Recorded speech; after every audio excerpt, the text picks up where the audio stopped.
Okay, so I got my first question from Christy, and let's see what she's asking.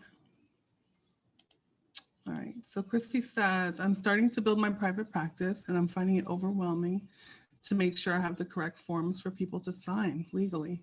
I'm wondering if I should have an LLC. And for me personally, I'm dealing with interstate therapy. How do you find out if you're doing things the right way?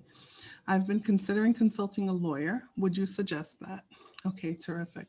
So, in answer to your question, Christy, I have a couple things to say. Okay, so in terms of the correct forms for signatures, right? So there are a couple of different things that you can think about. One is if you just want to compile these forms yourself, right? Number two is, do you want to use something to help you organize your practice, like simplepractice.com that offers all of the forms?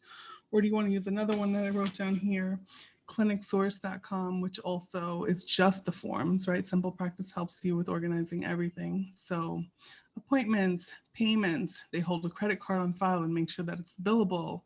You can bill your insurance through them, and also do your paperwork through them.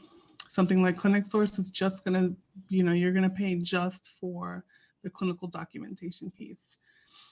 Or if you want to go and just do it yourself.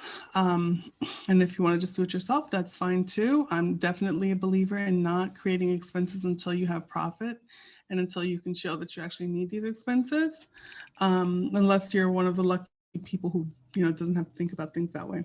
So what do you need? These 5 forms, right? A client intake form, which is going to have their presenting problems, some of the basic information, why are they here, your client information form, which is the demographics, address, are they private pay, are they insurance, all that sorts of stuff. Disclosure form, that's the next one, that's your third form, right? So something to talk about the policy and procedures of your practice. A HIPAA form, so HIPAA information, and then also HIPAA consent. You want them to agree to treatment and that they understand all of what's involved in terms of privacy. And finally, an informed consent form authorizing treatment.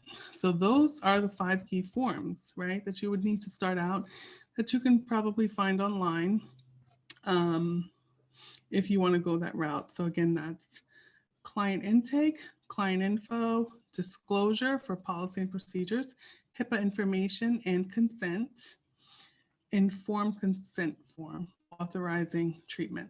Okay, so the other part of your question, so LLC, right? So thinking about whether or not you should use an LLC. So an LLC really offers 2 things. I have an LLC. I did not start out with my forming of my LLC properly. If I had known what I know now, I would have done it differently. So people ask this question because they are considering asset protection, right? And you want to protect your assets if you should be sued in the future, or if you should have creditors go after your assets in the future for any reason. So there are some differences in terms of asset protection. So with an LLC, with a single member LLC, you don't necessarily have asset protection. You may or may not have some.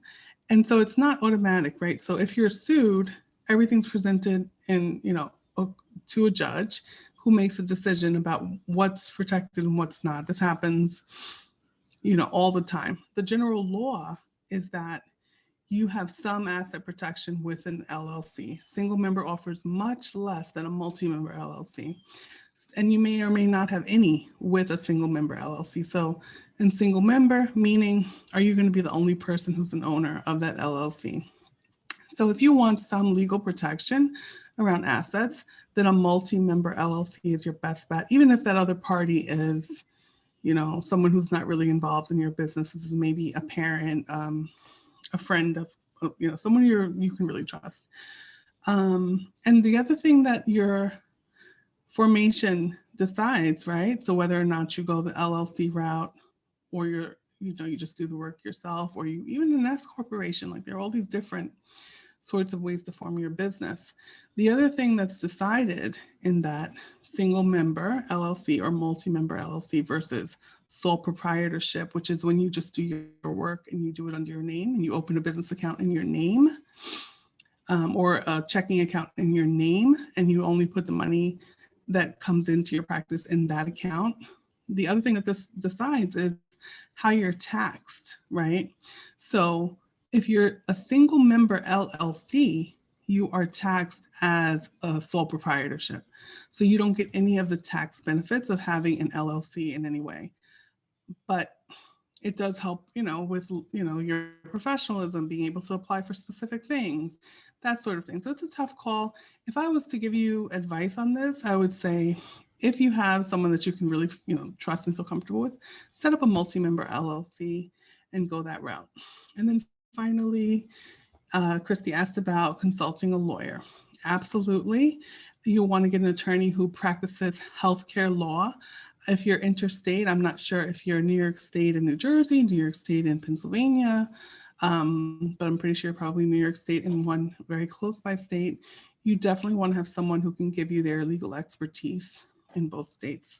Okay, I hope that that was helpful.